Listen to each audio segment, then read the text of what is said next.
Иним, эмне болду? Жакшы элеби баары? Жаман Молдоке. Досум телефон чалсам албай атат, кайра чалдым.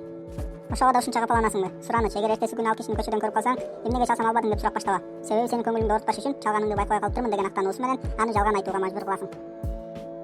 Андыктан аны иликтеп отурбай, дароо сөзүңдү баштай бер. Анын чалууга жооп бербешине ар кандай үзүр болушу мүмкүн. Бирок кээде адам баласына ушундай бир абал келет, эч ким менен сүйлөшүүсү келбей калат. Жооп берүүгө маанайы да, шайы да жок болот. Сени жаман көргөндүктөн эмес, болгону анын ички дүйнөсү убактылуу тынчтык, өзү менен өзү калууга муктаж. Ошол учурда сен аны телефонуң менен чытылдатып тынчын алган болосуң. Аны туура түшүн. Адамдар жөнүндө жакшы күмөндөбө.